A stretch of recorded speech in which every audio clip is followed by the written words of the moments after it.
I just bought this house. Hey, my name's Chris. 8 months ago, I bought my first house and stupidly waived all inspections and ended up with a much bigger project than I expected. I don't know where my house went. So yeah, I didn't plan on tearing down the back of the house, but the good news is we've made great progress building it back. But of course, we still have a long way to go before one day I can move in. Well, hello there. Welcome back. It's Monday morning. It's actually lunchtime, and the framers have been here all morning, and we have some progress to see. Let's check it out. Last week, we took some measurements and got a lumber order in for the ceiling, and you can see it's installed. There are 2x4s here, just below the 2x10s, and they're kind of ledgered on that side, and they bear on this wall on this side here. We also started on the ceiling in the bathroom, and these are 2x6 instead of 2x4, and we still have to do the skylight framing over here. We're at a pretty exciting point here where we can actually get rid of this temporary wall. We built this wall several weeks ago because this used to be the back of the house here,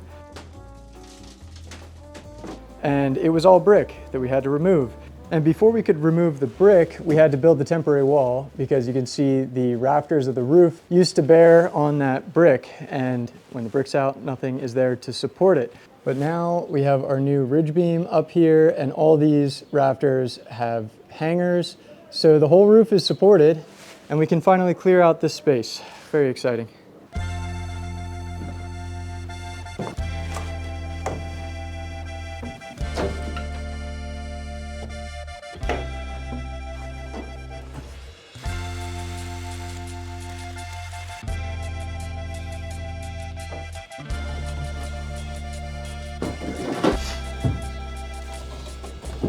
That's a wrap on Monday. Not a lot of filming, but a lot of progress. For one, I did a little side quest while the framers were doing the real work. Patched in a little floor here. The big progress today was finishing up this interior framing. These walls go all the way up, and we got the plywood kind of subfloor in for a little like fourth floor hangout space up there. I'm way too excited about like having little spots in my house that I can crawl around. And eventually I think I want to put a ladder going up here because this is kind of my studio office space up here. And this will be mostly just storage and some mechanical equipment probably. Still, just to climb up a little ladder and then go through a little like hatch door here. And then you get into this nice little hangout, man. I got a fourth floor up here. You kidding me? Look at the views. Wow, I can see the whole city up here. Over here goes into the bedroom. So I've also considered like, do I want a way to get from the bedroom up into here and then over to the other room? Probably not necessary. I can't wait for the day that we can remove this wood and actually experience the full height of this up to the skylight. I mean, from the first floor, when you're walking up the first floor stairs there, the ceiling height is probably like 30 feet or something, which is just so crazy to have in such a small little house. Then the second half of the day, we got the triple 2x8s on both sides and the headers for the skylights. So this is all going to be much more open, which I'm very excited about, but having these here made it a little bit easier to do this skylight framing. So, you know, there's a process to these things.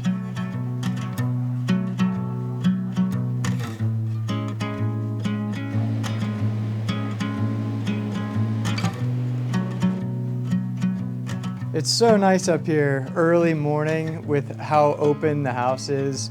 Just beautiful light all around. Game plan, it's 8 a.m. The framers allegedly are gonna come. So we're back on site today, and we have quite an exciting job to start the morning that'll really help us visualize the final space. We can get rid of these collar ties here, and I'm just keeping the ones over there basically as decoration.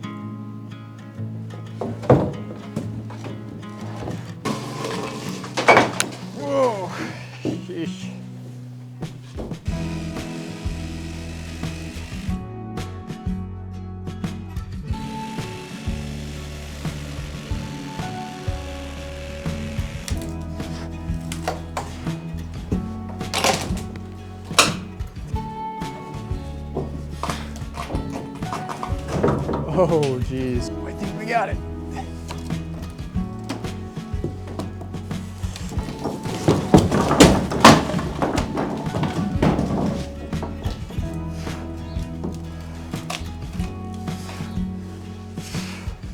Eventually. Maybe not.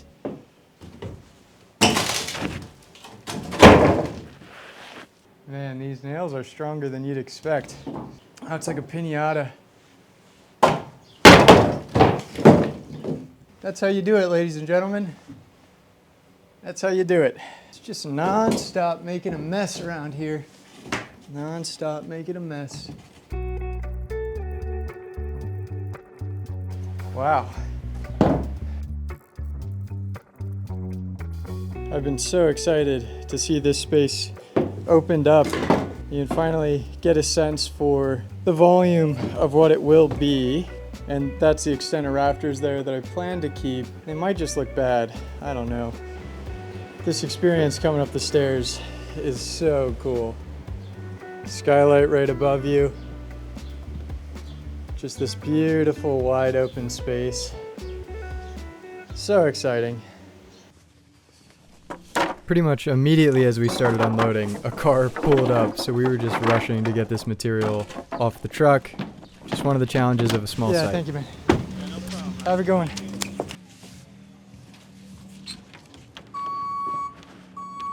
The framers have been good through this process, but their communication is not their strong suit. And they always say they're coming, they don't, or they don't say they're coming and they show up. It sucks trying to schedule lumber deliveries when they're here, but they're not, so I gotta move it all in. This material is mostly what's left to finish up the sheathing, and once that's done we can do the siding, roof, mechanicals. We're getting there. It's all in. It wasn't too bad. Now we have an exciting little side quest to do here. Smedley Street. What's up, You're Andrew? back. What's up, Chris's YouTube channel? This is my friend Andrew from Axe Builders. Way back in episode 13, we checked in on his project at Smedley Street right when they finished framing, and now the house is sold and is completely finished. Let's check it out. If you remember this, I don't think we had it framed yet, but we opened the masonry opening that was here, and then framed in this cool kind of archway transition. Yeah, this is a clean detail too, how the arch terminates into the wall here. But this layout turned out great. I mean, you have plenty of space here, tons of counter space, tons of cabinet space. And then this is, like I said, I think this is the coolest feature of the house. You get to see the inside of these just beautiful windows that you're looking at from the street. The bookshelf turned out beautiful. Yeah. The clients on here were honestly awesome because it was very collaborative on the design, and they just let us sort of run with some of these ideas. Yeah, it's real clean to have the full wall closet though. Yeah, and then it's just a ton of storage. In here, same thing, it's really tight, so we have this pocket door, but it's all just very functional. I mean, this is I think the coolest detail up here. You have this curved wall on the outside that reflects that same curve obviously on the inside, and then just using these kind of small format tiles that wraps around, it just ended up being a really cool detail. Thanks for showing us around, and good job on the project. Thanks for coming back. I photographed a few different rooms in the 3 phases: framing, drywall, and finish, and I think it's super satisfying to see these same angles coming to life. It was a nice little field trip, and now we're back in this dump, and we're gonna clean it up a little bit. Framers aren't coming. I hope they come at some point to finish up the sheathing. You know, it always needs to be clean. There's just material everywhere, and very shortly the framing is gonna wrap up, and then we need to get everything kind of cleaned out for the plumbing, then HVAC, then electrical. So we might as well get a head start on that.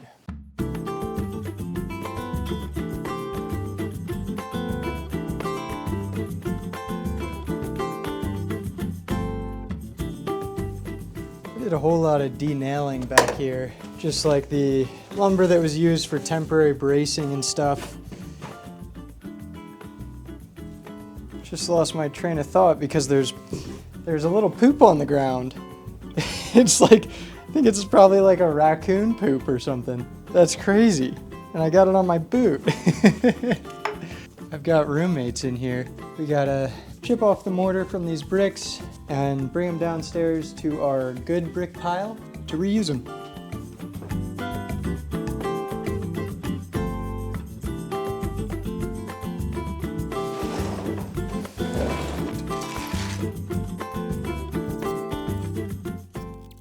We all know spring can be a busy season as we all come out of our hibernation. Maybe you can relate. And that's where the sponsor, Hungry Root, can help. Hungry Root can essentially replace your grocery shopping routine and send all you need in a box each week. One of my favorite things about Hungry Root is the initial survey you take when you start the service, where you can add all your preferences. And for me, with all the manual labor I've been doing, I specified a high protein diet. When I don't have time to grocery shop with how busy I've been with the house, oftentimes I end up eating a lot of fast food and stuff that's not great for my body. But Hungry Root basically becomes your personal nutritionist as they send you a great variety of foods that are gonna help me rebuild my body after these brutal weeks of work. Take advantage of this exclusive offer. For a limited time, get 40% off your first box, plus a free item in every box for life. Click the link below or go to hungryroot.com and use code ChrisHytha. That's 40% off your first box and a free item of your choice for life at hungryroot.com with code ChrisHytha.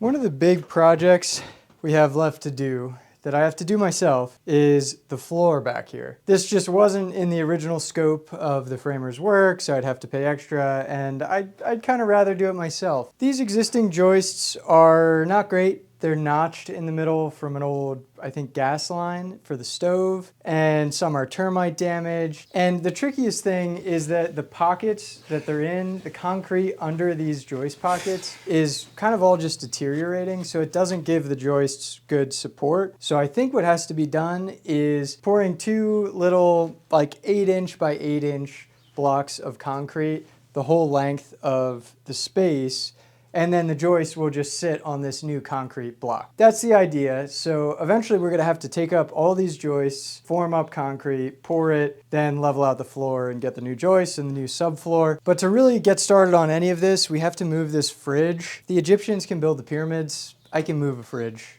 by myself, right? Right? We'll see.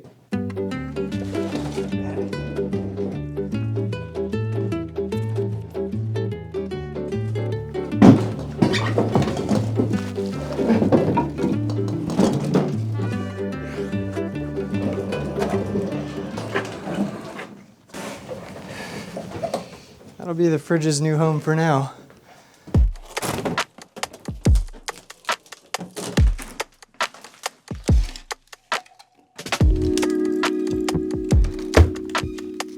I'm at a bit of a crossroads with this little area here. So the big problem is that I didn't have redoing this in the original permit, and I'm scared to just rip it all out and rebuild it because it very well could be like basically an illegal addition at some point, this little bump out. And if I tear it down and rebuild it, then the inspector might say, well, you know, now it's not okay for whatever reason. And if I leave it, I mean, it needs to be torn down. There's termite damage in the header.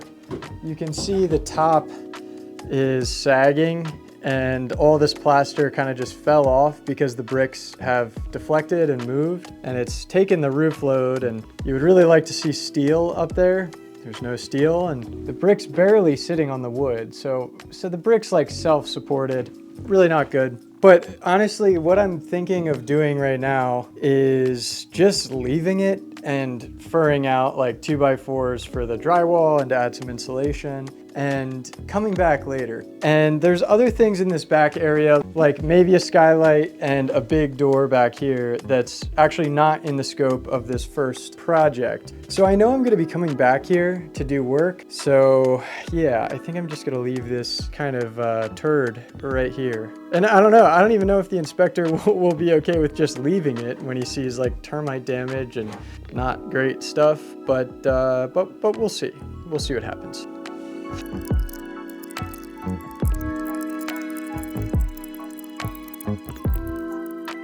It's kind of crazy that most of these old joists aren't even in the pockets. Like, they were too short to begin with. Like this one, you can see it's not in the brick there. It's barely in the brick there. This one's hanging on by loose bricks and like a 1/2 inch of bearing.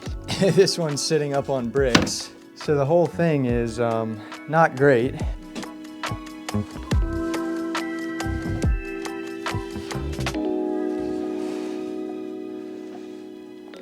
this one, I don't know if it'll even come out. This one's pretty badly termed. Oh, wow. There's not a whole lot left of this joist. The whole bottom here. Oh, that's termite damage. All this just looks gnarly. And here's the original pockets. Like, this one's in decent shape. This is just concrete at the bottom of it. But you can see that the concrete's been chipped away at over the years. It hasn't fared too well. But like, you know, there is something solid to put a joist on. Also a mess. Like, all this powder in here kind of used to be concrete. There's bricks mixed in. It's just, yeah, here there's nowhere solid to put a joist. You'd have to just set it up on bricks, which is not really ideal. Just take a look at the variety in the sizes of these original joists. Like, it looks like they were just working with what they had left, and some things weren't quite long enough to reach the pockets and some were too shallow to be joists, but they just put them in there. Yep. I got my laser level out here because before I do anything, I want to make sure that if I level out this floor to that height, that it's gonna still line up with this door. I just did a little bit of research, and it's actually kind of a perk that we get to redo this subfloor because we can consider our finished floor, which I want it to be tile back here. Basically, I think I need a 3/4 inch plywood subfloor, and then there's a 1/4 inch concrete underlayment, a concrete board essentially, and then a 1/2 inch tile. So the total depth of that system is around 1.5 inches. The existing finished floor that I'm meeting up with is 1 inch thick. So that means the joists here need to be a 1/2 inch lower than the joists here.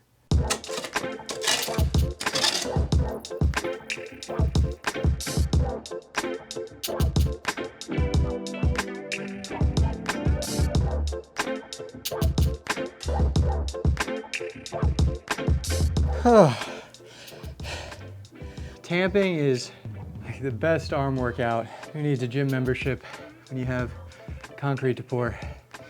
You have to compact the soil so that, you know, if you put heavy concrete and then the load of the floor on top of this, that the soil is not just gonna compress and the whole concrete sink. Also, while we're doing all this work, I've been thinking about a question a lot of people have asked on why I didn't extend the 3rd floor addition and the 2nd floor addition all the way over top of this brick section here. And the reason is right here. I didn't even really excavate much to even confirm my suspicion. I don't think that these foundations are very proper. I don't know how deep they go. I'm not sure if there's rubble stone under this or if it's just this concrete that's kind of flaking away. But because it's such an unknown, I didn't want to put a bunch more load onto this foundation.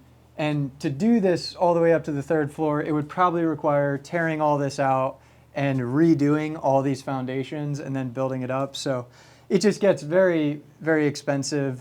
I have some leftover plywood here from the first formwork and concrete that we poured. So we can reuse it. When cutting a thin material like this, you always got to remember to set your saw blade depth because I don't want to be cutting into the floor.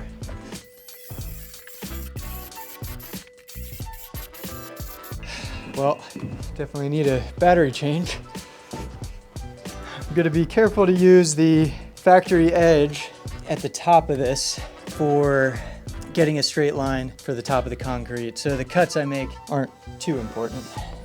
The only way I can think to secure this formwork in place is to use like wood spikes driven into the dirt here, so I'm gonna hope that works out. I've got some stakes cut out here and I really don't know if they will work.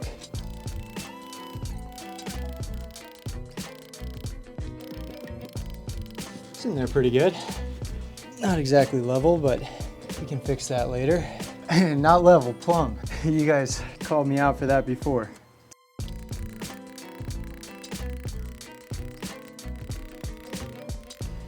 Now that we have our stakes in, we can get the proper top level for that formwork. Now we want to hold this thing at 2 inches. Now we got to do that a few more times. I got the top of this form leveled out, and now I think to help reduce the chance of the concrete bowing this thing out, I can backfill this a little bit.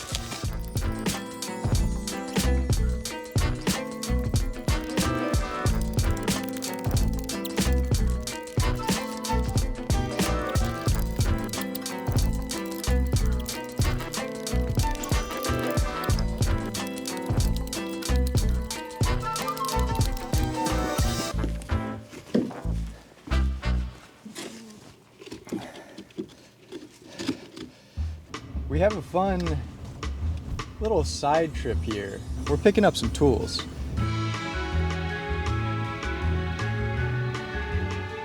So a couple weeks ago, I found this beautiful old piece of wainscoting, and I just had to have it, but I wasn't borrowing my dad's truck at the time. So I walked it all the way back home.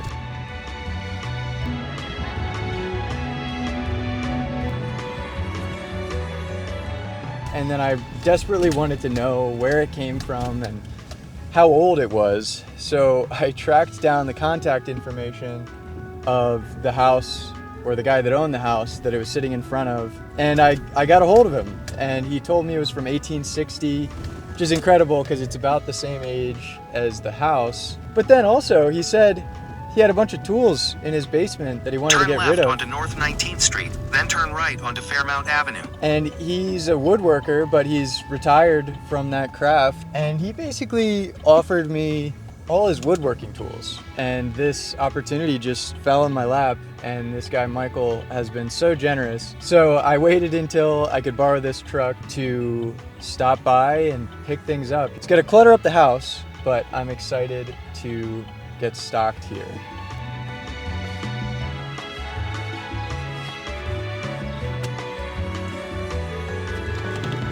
Morning, Michael. Good to see you. What's up?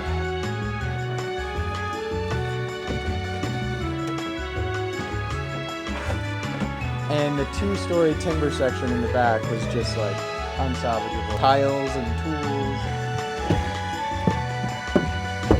tools. It was not easy, but we got all of our new goodies in here. Let me show you what our friend Michael just donated to this project, essentially. First, there's a router table. I don't have a router, but eventually I want to use that to do the tongue and groove for the old floors that I need to replace. He gave me a compressor. Awesome.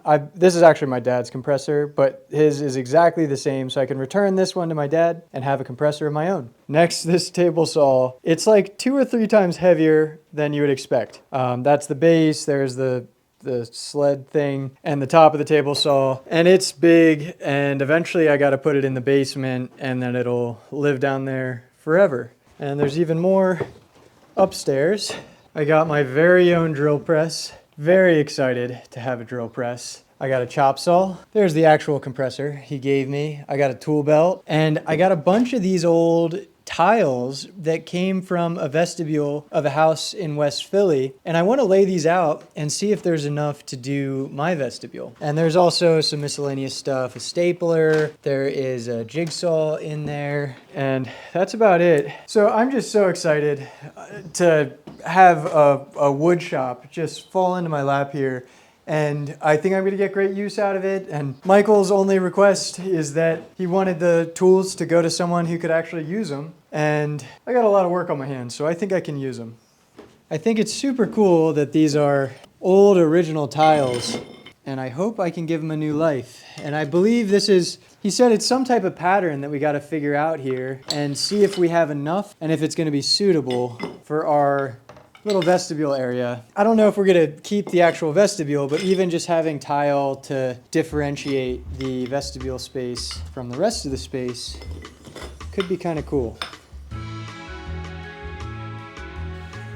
We've got plenty of tile here, and some are a little more damaged than others, but there's a lot left of these pieces. There's a few broken tiles. The main issue really is that 2 of these corners are broken. 2 of them are fine. You see right there and there. There's like the border tile and the center tile. And we have them here, and we have all the parts. So we could, put in cracked corner pieces, Or potentially we would just use the center pieces as the corners, like that. Just use the end piece like that. So we got options. Let me know. I think this would be worth installing.